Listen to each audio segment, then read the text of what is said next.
So here's a look at the match day 1 results. So in Group A, Canada, who have a ton of controversy surrounding them right now with the spying scandal, which we'll get into a lot more in the show, they get a 2-1 win over New Zealand in their first matchup. France went up 3-0 against Colombia, who battled back and almost completed the comeback to steal a point, but France get out with the win in Group A. In Group B, the U.S. and Germany both getting 3-0 wins in their first match, Germany against Australia and the U.S. against Zambia. And Spain, the reigning World Cup champs, they get a close 2-1 win over Japan, while Brazil get a 1-0 victory over Nigeria. Our focus is going to be on the United States, who pretty good start, Michael Hood, if, we all say so. 3-0 win. It's hard to be too nitpicky about that, right? But What was your big takeaway from what you saw from the United States in that opening match? I loved what I saw from the first 30 minutes, and this is much more like it from the U.S. women's national team, and a far cry from what we saw at the World Cup almost this time last year.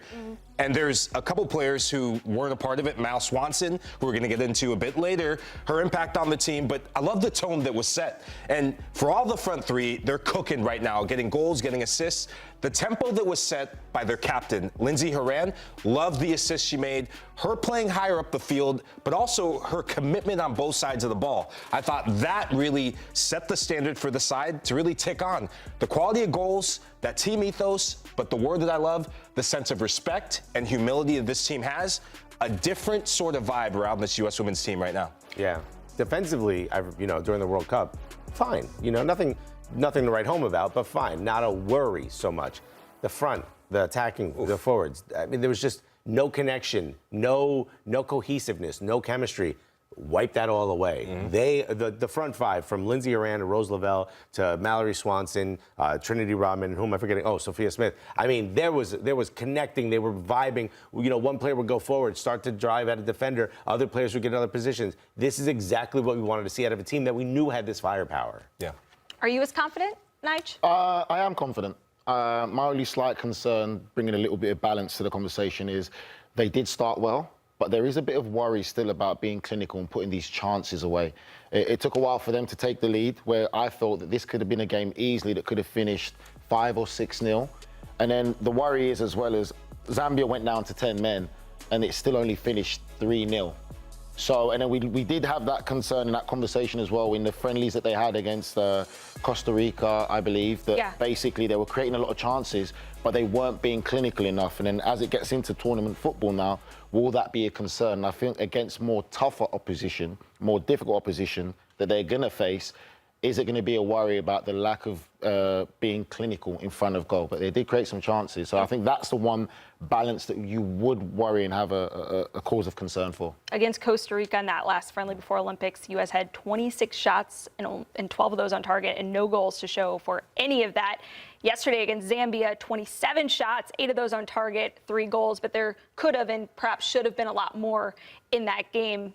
Germany is going to pose a lot bigger of a threat, the hardest team that they'll face in this group. But one player who was feeling it yesterday was Mallory Swanson. And it's so good for the U.S. to have her back. You could tell and how she was feeling on the field and how just her teammates have celebrated her return, which is why she's the focus of our Auto Trader Player Spotlight. If you see a car, find it on Auto Trader.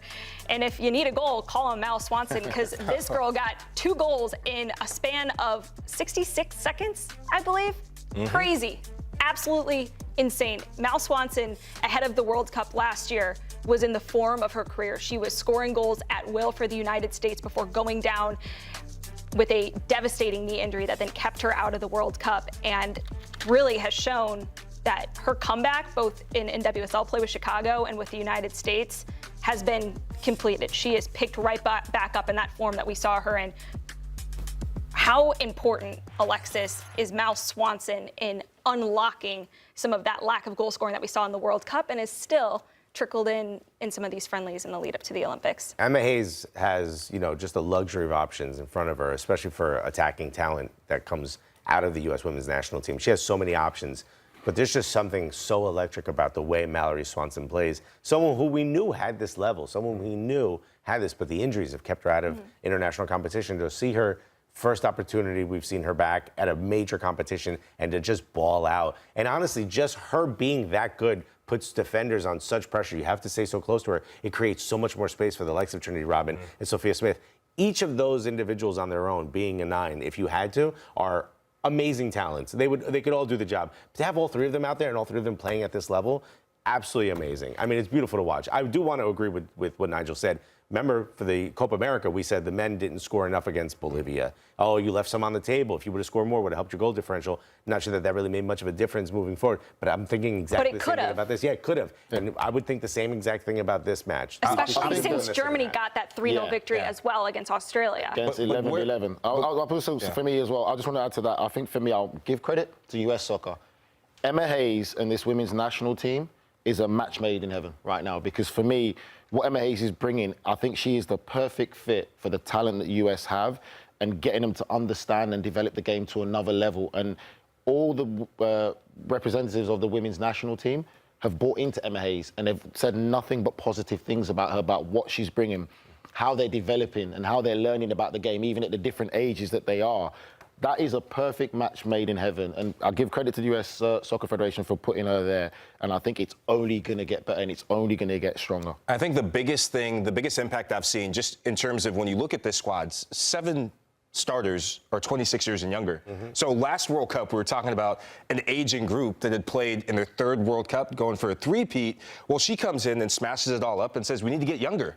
The likes of a Sam Coffey. My biggest criticism of the side last summer was lack of mobility in midfield. Sam Coffey locking it down in midfield allows for Rose Lavelle, push higher, allows for Lindsey Horan, push higher. You get to attack with 5, 6 players when you have a defensive midfielder that is so composed, that is so vital, and is just so instrumental in allowing freedom for your attack. The next match against Germany, we talk about the front line and the front 3 in the attack. That match is going to come down to the midfield. No Lena Oberdorf, which means that, Yannick Minga coming in, who played okay in that first match, who did her job. If they can get after her, they can win this match. But you know what is funny as well is we always talk about this, and I say this. I always harp on about football intelligence, and I'll forever continue to harp on about it. That's what separates the best. We need to get T-shirts made. From that, it is. Football intelligence is a thing. There's only so much you can rely on your athleticism and this and that. You have to think about the game. That's what the best players do. And that's one message that Emma Hayes has always said. She wants the players to take more responsibility. And now we're going to see when they start to play better opposition, Germany's going to be a tougher game. There's only so much Emma Hayes can do tactic-wise.